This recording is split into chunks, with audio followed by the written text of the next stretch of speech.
Why does agentic browsing matter? So this is a really interesting new phase in what I call agentic shopping, and it's moved from the server to the browser, and I'll explain to you what that means. I'm going to give you a little timeline of where we are in the history of this, a little overview of what it's like to install Comet, and then we're going to go into the live demo and show you some features, and then we're going to have a special guest appearance later on.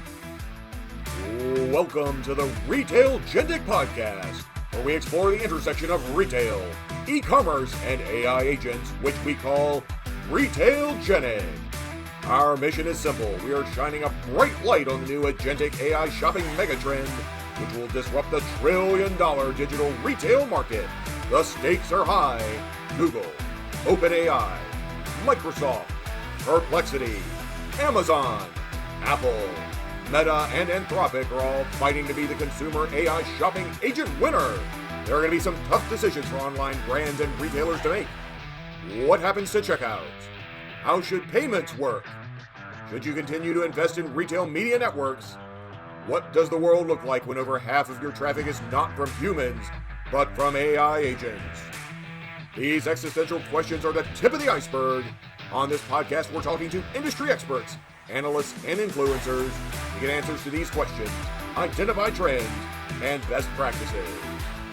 This is Retailgenic, your podcast partner in navigating our AI shopping agent future. And now here's your host, Scot Wingo. Good afternoon, everybody, or good morning, and welcome to our live stream. Today, we are going to go over Perplexity's Comet, and we're going to give you a live demo of all the cool things Comet can do. I am your host, Scot Wingo, the author of the Retailgenic podcast, as well as the Substack. Excited to have you today. Let's jump in. So today, we're going to talk about what is Retailgenic, who am I, and why are we doing this? And then why does agentic browsing matter? So this is a really interesting new phase in what I call agentic shopping, and it's moved from the server to the browser, and I'll explain to you what that means. I'm going to give you a little timeline of where we are in the history of this, a little overview of what it's like to install Comet, and then we're going to go into the live demo and show you some features, and then we're going to have a special guest appearance later on. Retailgenic is a podcast we started to really explore the intersection of retail and agentic shopping, thus the name Retailgenic.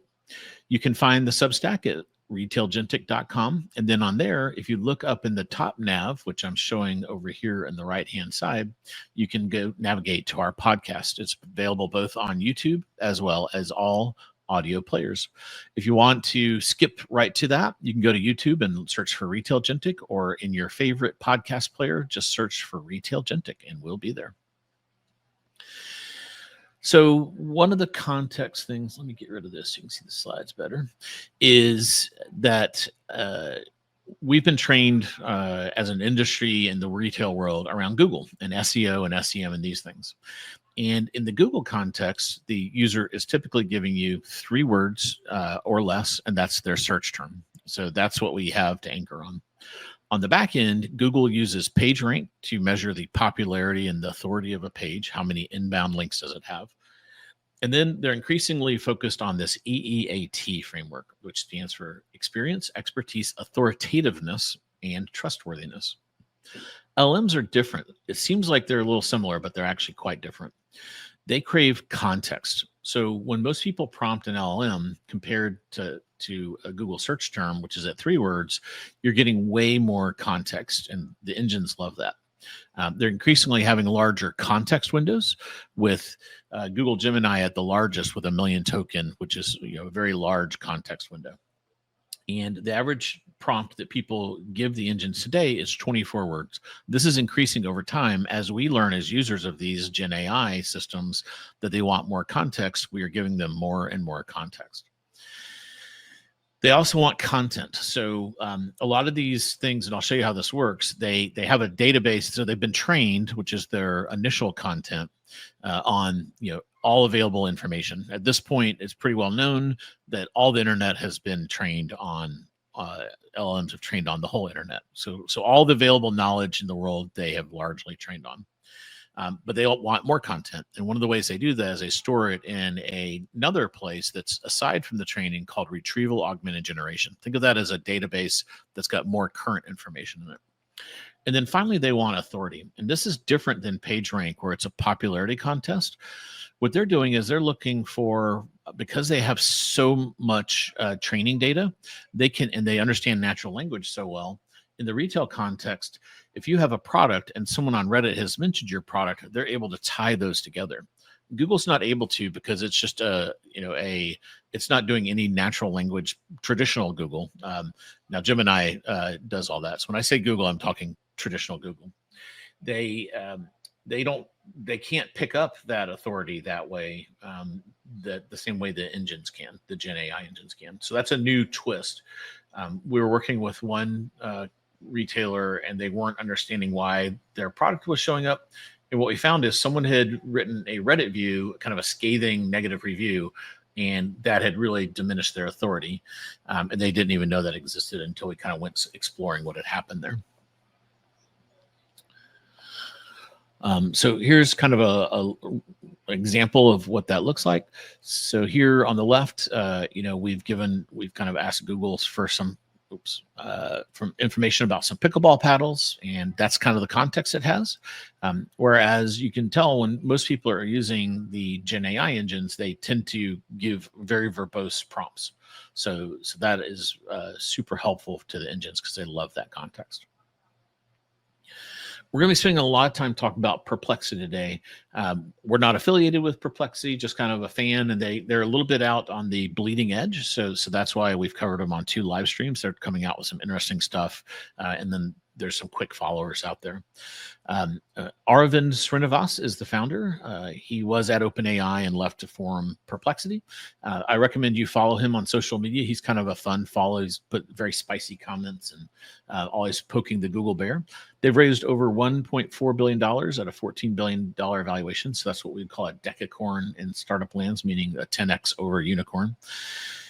They're growing very, very rapidly. You can see their revenue trends over here on the right that show this kind of tremendous revenue growth that they're anticipating. And they were very early out of the gate with this idea of how do you take Gen AI, LLMs, and marry it with search. And then also, this is one of the first of the big guys, the big 5 that we'll talk about in the Gen AI world. They're the first to come out with a browser. Their investors include Jeff Bezos, who we know from the e-commerce world, Toby from Shopify, and then NVIDIA, which is where all the GPUs come from. So many of you that are readers of Retailgenic, you've probably seen this diagram before where we talk about the 5 levels of agentic shopping autonomy. And one of the reasons we were excited about Comet is we believed that it would move Perplexity, which is currently at level 3 with Buy with Pro, over to level 4, Advanced Buy. And we're going to check in on that today. Also, Google Gemini has announced they're moving to level 3 based on Google I/O, Meta, etc.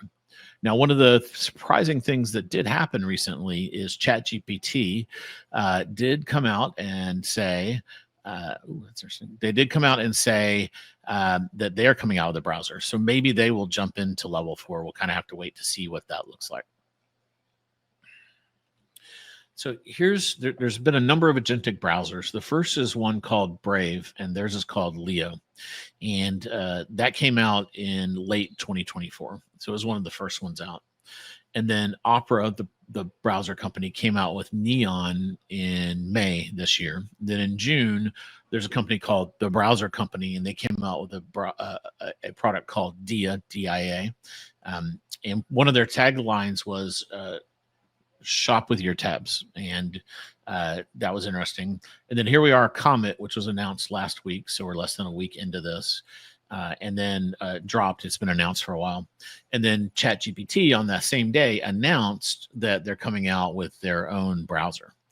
We don't know much about that. It's going to be derived off the Chromium open source browser package, which is what Chrome is based off of, as well as Comet. And now we're going to have a third one. So it's going to be interesting to see if they can match the capabilities of Comet I'm going to show you today, or if they take a different route. So it's important to note what's different about this.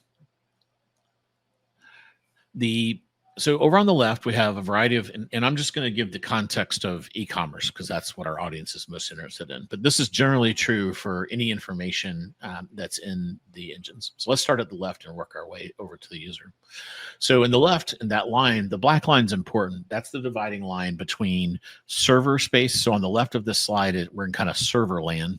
And over on the right, we're in the individual user's device land. This will come up later as we start to expand on this concept. So there's all these e-commerce sites out there, certainly tens of thousands, if not hundreds of thousands. And what happens is they are trained on some data, but they don't have, the training runs take so long that most of the engines are 12 months out from the last time they trained. So to give you, they couldn't really do a good web search experience for you or tell you about products because all their information is a year old. So what they do is they create a retrieval augmented generation database, which is a web index, just like Google has, but theirs is specialized for AI. So they send crawlers out, and those crawlers go through e-commerce sites, gather information, and put them into a web index that then is searched by the engines. And here's the big five. So we've got ChatGPT at the top. It's hosted on Azure for the most part. Perplexity is mostly on AWS. Anthropic is the third one. It's on AWS, which is Amazon's. We used to call these cloud servers. Now they call them hyperscalers. So I've kind of matched them with the hyperscaler because we're out in the server land. And then Copilot is obviously owned by Microsoft, and they own Azure. And then the rogue one here is Elon Musk X1, also known as Grok. And they have their own, they just went and built their whole own everything. So Elon believes in vertical integration. He's kind of like, I don't need a hyperscaler. I'll just go build my own. And this Colossus thing is the biggest cluster of next generation NVIDIA chips ever put together. It's pretty crazy if you want to research that. And then over here, we have our user. In this example, he is on a device that is a laptop looks like a desktop, actually. Could be a laptop, could be a phone. And the context that whatever system is being used here is they're going to have the user prompt. Most of these systems now have memory, so they can kind of remember the things you've asked. And if you specifically tell them, they will remember things about you. Like once memory came out, I made sure it understood things like my shoe size, my preferences of shirt size, pant size, all that kind of thing. So as I shop, I don't have to enter all that, my work address and my home address. You can actually, this is a fun experiment. You can actually go to your favorite Gen AI system that you use and say, tell me what you know about me. And it was always surprising to see what it's going to tell you. It also, because it has this web index and retrieval augmented generation, it basically has access to that. So that's a lot of context. It has the whole training set of data as context. And then some of these have agents that go out independently of the crawlers. Crawlers are kind of lazily going through the web over time. And then if you need immediate new information, a lot of them, like let's say you want to double check a price, they'll send an agent in the form of a different crawler to go specifically look for a piece of information and pull that off the website and pull it in. Let's zoom in on Perplexity. And this diagram that I'm going to show you would be the same for all these. So this is easily exchangeable with OpenAI. I just want to make sure you understand this so that you understand why the Agentic is different. So now, same kind of setup, but I've kind of simplified it that we're on Perplexity only. So you see their actual bot is called Perplexity Bot. Oops. And it's here in the middle. Up at the top, it actually sends an agent frequently to go look for things as you're doing them. As you ask Perplexity some questions, it may want to go get the most fresh information, and it will actually send a bot to do that. And that's called Perplexity User Agent. That's its technical name. If you have a website, you can see this coming in, and it identifies itself. Perplexity Bot is its web. It's kind of more lazy web crawler to build the web index. Now, we've added a whole thing at the bottom. So as Perplexity built Buy with Pro, their agentic shopping option, they needed another database. They need a product catalog. And this is, I actually think of it as an offer catalog. It's a product catalog that takes all the offers it finds, canonicalizes them, meaning if it finds 13 GoPro or 100 GoPro 13s on offer out across the internet, it's going to put them all into one listing and then tell you where all the offers are. We call that canonicalization in the industry. So what it does is it now, as it's crawling, it is using the web index is where it's getting a lot of its information. It augments that with the agent. And then also many of these companies are offering up a merchant center. And this is very similar to the old comparison shopping engine days, or if you've ever sold on a marketplace like eBay, Amazon, Walmart, Target marketplaces, they all have a thing like Seller Central where you interact with the system to get your inventory in. Now, those also have orders out right now. You put inventory in, and then the agent comes and does the order. So it's a little bit different, but very similar front end merchant center experience. Now, those merchant centers, they can take product catalog information or offers directly from you through a variety of ways. The most kind of like the Rosetta Stone of e-commerce is what's called a data feed. And Google has the most popular format in their Google Shopping. So many people just use the Google Shopping format. I had a company, ChannelAdvisor, that did this. There's Feedonomics. There's now probably 30 or 40, maybe even 50, 100 companies that can help you manage your feeds. That's one way to get the data in there. That's pretty old school, and it lacks some of the context that the engines are going to want. So many of them would prefer to get the data through a different mechanism that's more robust. It's like what we call a flat file, and a lot of the context, like variations and things of this nature, are more like three-dimensional. It's hard to represent those in a flat file. There's a protocol called MCP that some of them can use, or an API. So let's say you're sitting on Shopify as your platform. Perplexity is already integrated with Shopify to some degree, both on the checkout, I presume on a catalog capability, so they can actually go through a backend server to get to your catalog without you having to get involved. And that's a feature that your platform provider may or may not provide. Okay, so that's kind of where we were prior to July 9th.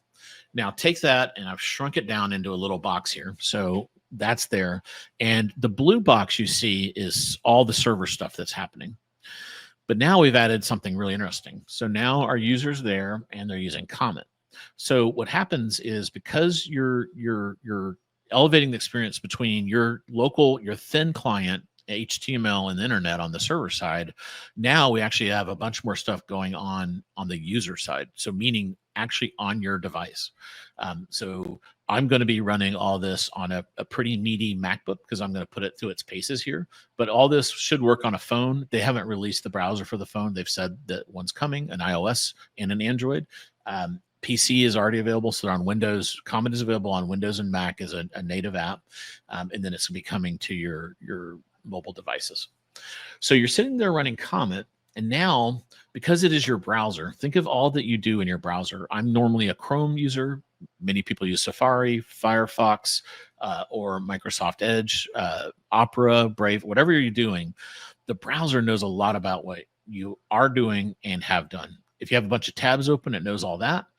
And because of the popularity of autofill, it tends to know a lot of your payment information already, your login credentials, and that kind of thing. So this is great for the LLM, because remember, the one thing they want the most is context. So we went from giving them the context when we were kind of a thin client working with lots of power on the cycles on the server side. Now we've opened up the client side, and they can see whatever you've talked to the local agent about, your email, your calendar, and all this is permissioned. So I have made the personal decision to give it all this context, because what I get back is time. And I think a lot of consumers will make this same decision, and you're about to see some of the crazy stuff that this can do.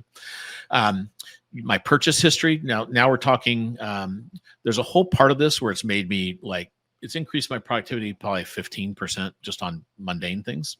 We're not going to talk. I'm going to show you one example of that, but the rest is all e-commerce. So on the e-commerce side, it can see my purchase history, my travel history, all my open tabs, my browsing history, my autofill, and much more. That gives it the context to just seamlessly do things without me having to tell it what to do. And it also has it has yet another. So there's still that Perplexity user agent that Comet can call on for server side things. But it can, now it lives in your browser, it can open up sites and do things right locally, which is much, much faster than pinging through all the servers back. So you going to their server goes to a website and back again. There's less hops because we're just going right to the information. So the installation process of Comet was A plus. So a lot of these things that are kind of super early design programs, I usually kind of have a problem in the install process. This is by far the best install of a browser I've ever had. So in step one, you can see it had this very pleasant. It has turn your sound on when you download this. It has this very pleasant music, and it's got like a planet theme because of the word Comet.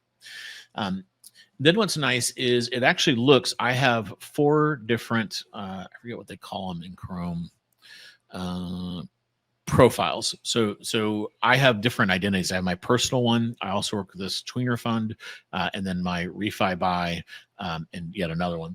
And I'm constantly switching between those, those different personas, if you will, or those different profiles. So the first thing it did, it said, hey, which of these profiles do you want to bring over? And then as I did that, it said for each one, and this is number 3, it gave me the ability to opt out, but it said, look, if you give me your browsing history, your cookies, your credit card information, all the stuff that's in Chrome, it pulled it out so that everything was set up just like I have Chrome. And it was very seamless. It was as if I was still in Chrome, which is amazing. Then you can do some customization. You get to, right now, you can't update your own avatar. You have to pick from this, let's see, what is it? The different planets here. I was in kind of a Saturn mood that day. So that was the setup. Now let's jump into the main attraction of why you're here. Okay, hopefully you can all see this. So I've got 4 Comet browser windows open. And I'm going to do this because some of the things I'm going to ask Comet to do are going to take quite a while. And I don't want you to have to sit there twiddling your thumbs while I do it. So we're going to go into kind of a hyper multitasking mode. So hopefully that doesn't make you kind of lose track of where we are on the whole thing. Okay, here we go. All right, so over here I have Amazon. I'm logged in. You can see it recognizes me. So I'm just going to the way it works is you have this new thing over here. This is the Comet Assistant. It's in the upper right-hand corner. When I open it, it actually gives me some prompts that says, hey, I see you're looking at Amazon context. Here's some things I can do on Amazon. Well, for purposes of this, so I don't have to slow down the demo by typing, I have put in a prompt. I previously ordered bully sticks for my dog from Amazon. Find my past order and find out if that is still a good deal by comparing, because I ordered these during Prime Day. I don't want to just reorder because I know the price has gone up. See if that's a good deal, and I want you to compare the current Amazon price, not what I paid, but the current one, to what's available from other retailers. And I want to make sure it understands to ship to my work address. So it's going to get going on that. Now, if you've ever used one of these kind of more thinking models, they all have different names like deep research and whatnot. So you can see here, it's telling me what it's doing. So it's actually open, and I can zoom in on this if I want. So I can see what it's doing in this little window. So it's going in there, and it's going to start cooking, as we say in AI. So it's over here. It's found the bully sticks. While it's doing that, I'm going to go over to Target over here, and I'm going to give it something to look on. And I'm going to actually type this one. So keep an eye on the Amazon while it's going. And so the other thing is, this is hyper multitasking on steroids. So right now it's looking up the current price of the bully stick. You see it opening up a window doing that. And then over here, I'm going to say, my daughter is going to college in 30 days. Add to my cart the items she will need as a freshman. So this is a true story. So now I've given it so you've seen me give it a task, which is like a reorder, but on steroids. Now I'm also going to give it another task, which is going to be in this model I like of research find buy. I'm giving it a hyper research phase. It's going to have to go find all the stuff my daughter's going to need for college, find it at Target, and then add it to the cart. And then we're going to see how it does. Back over on Amazon, it has found this item, and we can see that it is $21.99 now. I got it for $15 on Prime Day. That was a good buy. I should have ordered more because obviously I need to reorder. We have a office dog, and Elsie, she loves the bully sticks. Okay. So now it's over checking Walmart. Over here on Target, it has gone and done a bunch of research to find out what do people need for college. And now it is going and looking for, looks like it's looking for bedding. While that's going on, let's do a shoe exercise.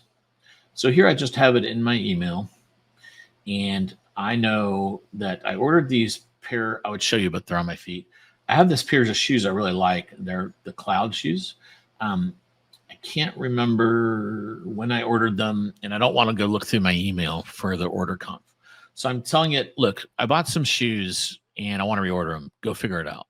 And it's going to go do that. And it's going to have to look in my email because I actually remember, don't tell it, I ordered them from backcountry, but we're not going to tell it that. And I don't have the microphone. It's not listening to the microphone. You can actually do this all verbally, which is pretty wild. I didn't want to blow your minds too bad on that. So we're going to go do that. So it's going to go find it. Okay. It is somewhere and it's trying to figure out shipping on the Amazon task. Where is it? It's on Walmart. Okay. Over here. So sometimes you see how it does this John Doe to do what it does to figure out shipping is frequently it'll just put a fake address in there, but get the zip code right. And then that's how it calculates shipping. So it's going through and finding shipping cost on Target for things in the upper right. Over here, let's see how it's doing. I bought some Cloud Rock shoes. Okay. Based on your request, here's everything you need to know about them. Variants, things, who they're for, pricing, durability, best places to buy. Okay, it found them on backcountry. I want to reorder the same color.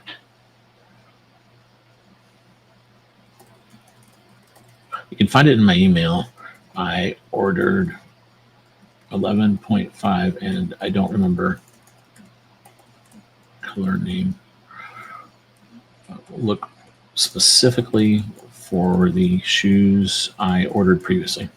So I didn't give it enough context. It's going to go figure that.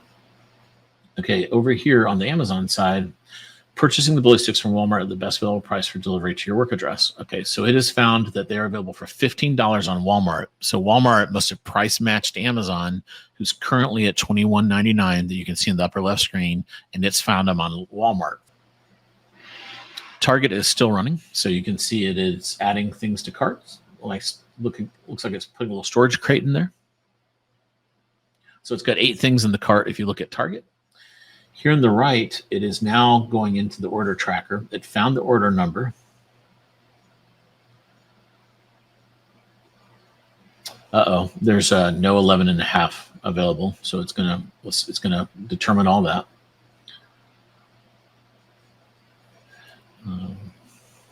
This is telling me to open a Walmart. It's put it in the cart. It's telling me to finish the checkout. I'm not going to do that, so we'll see how it goes.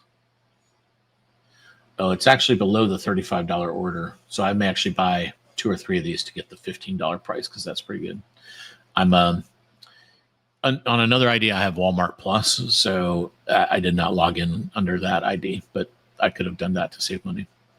So you see there, it basically found the $15 ballistics for me. And if I just gone and reordered from Amazon, I would have lost $7. So it saved me money in that example. So that one's done. Let's close that down. Over here. So I'm telling it, look, I'm not going to sacrifice size. I really need that size. I'll make this bigger for you guys. Okay, so over here, it's added 8 things to my cart. A shipping crate, a surge protector, a task lamp. Oh, that's nice. A laundry basket. Got to have one of those. I doubt she's going to be doing a ton of laundry. Flip-flops. Nice. And a shower caddy. A bath towel set. Antimicrobial. And a dorm kit. Now I'm going to throw it a curveball. I'm going to give it more context.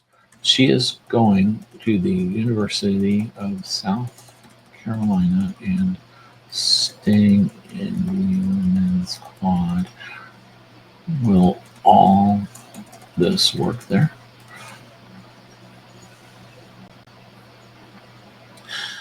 best currently in stock price for the on thing is, oh, no, this is exact Melancholy.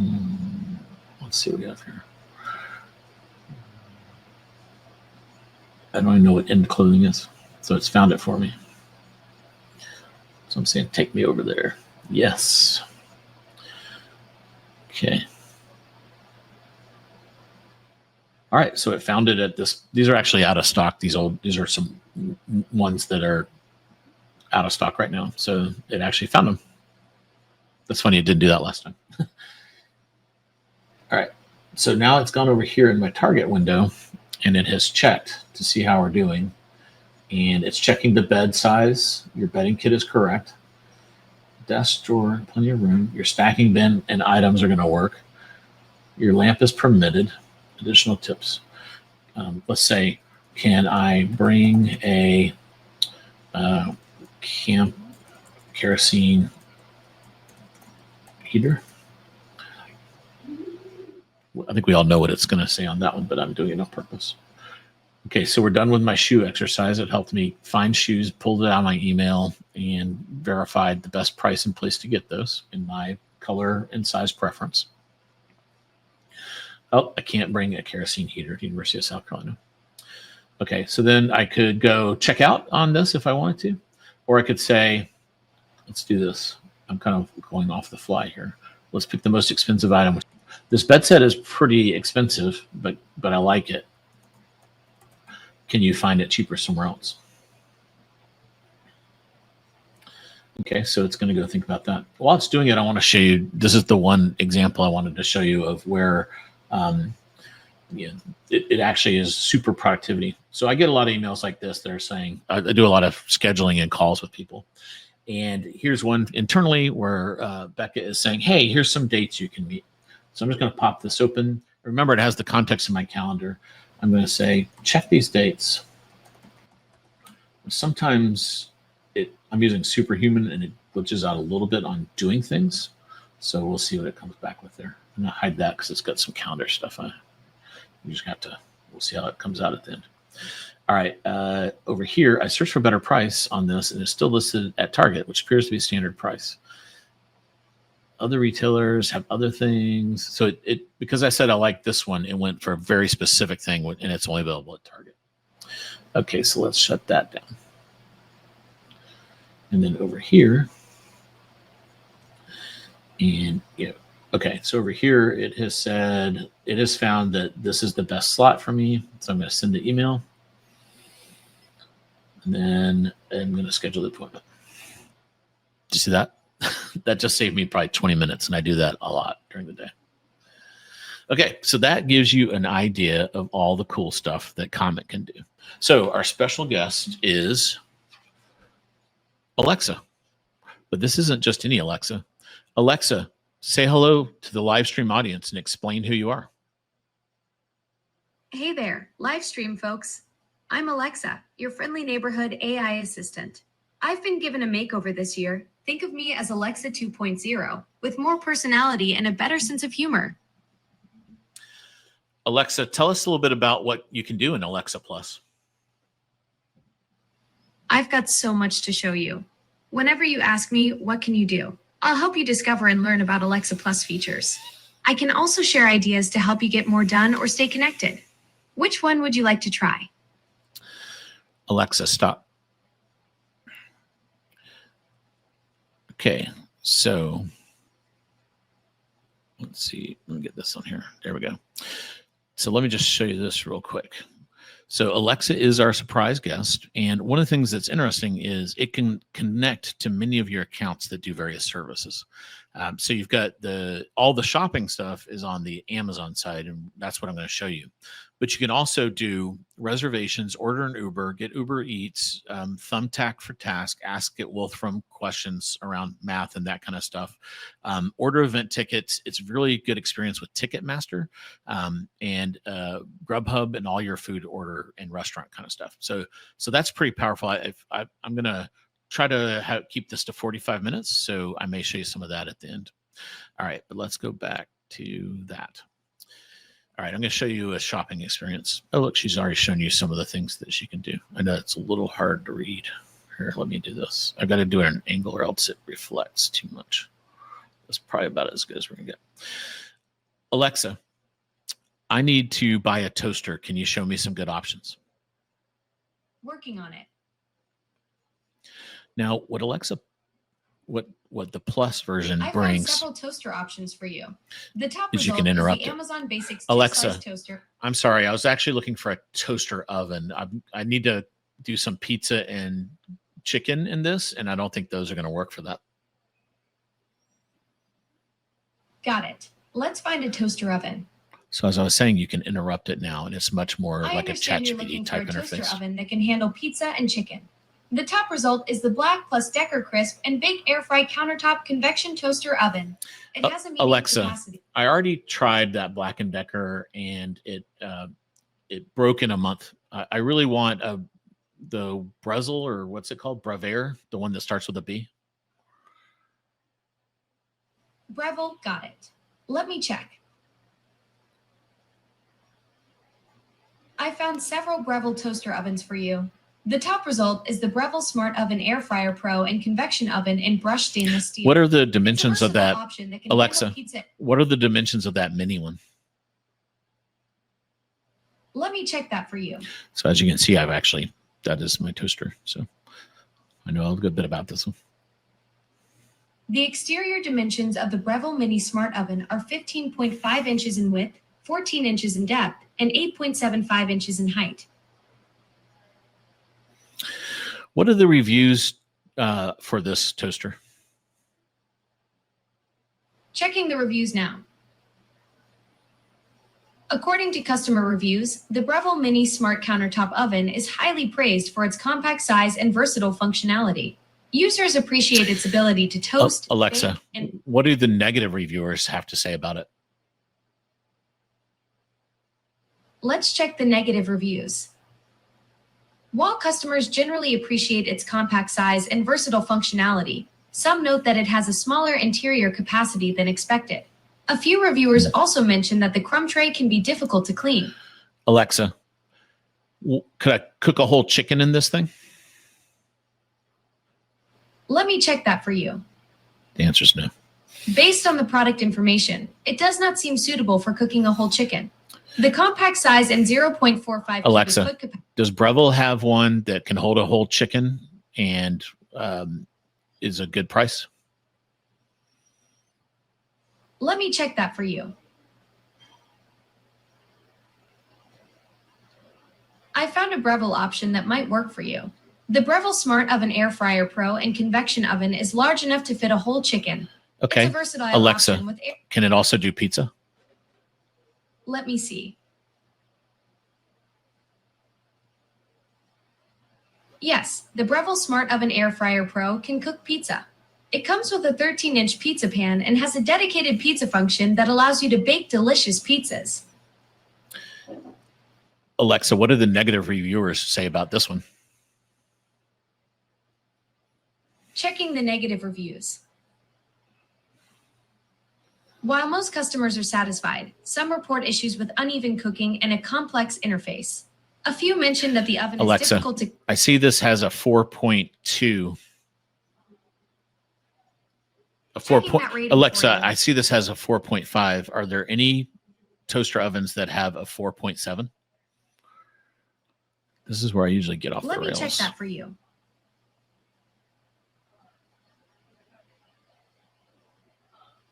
It has a rating of 4.3 stars from more than 11,000 customers. To purchase this one, say buy it now. It really likes this Black & Decker. It must be the Amazon choice one. Alexa, go back to that Breville.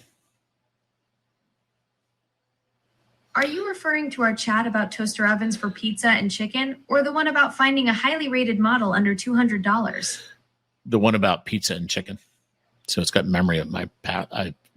Obviously, this isn't the first time I've had this conversation. Oops.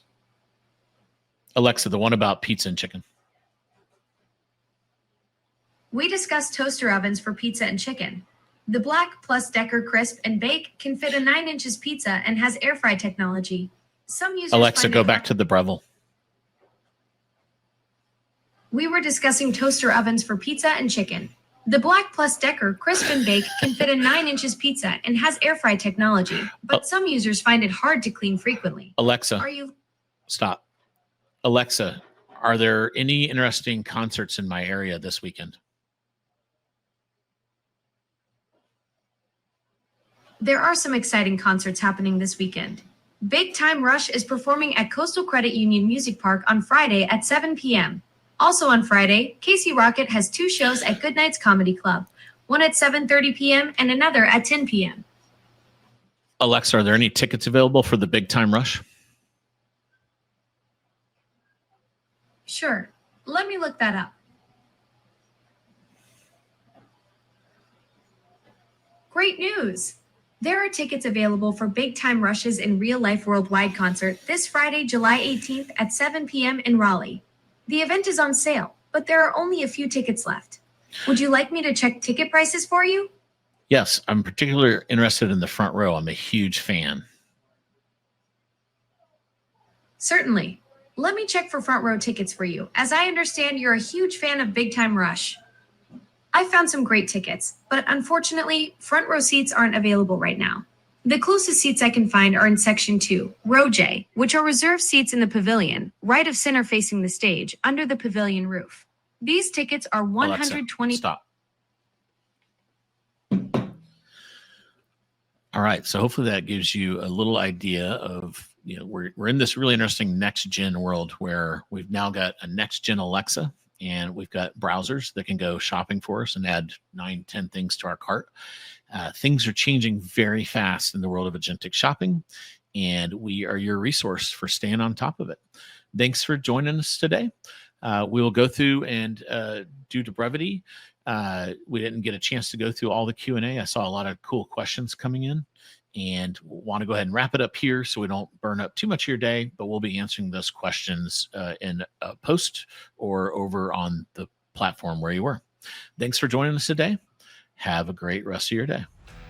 Follow, rate, and share to stay up to date with Retailgenic, your guide to the future of AI shopping agents.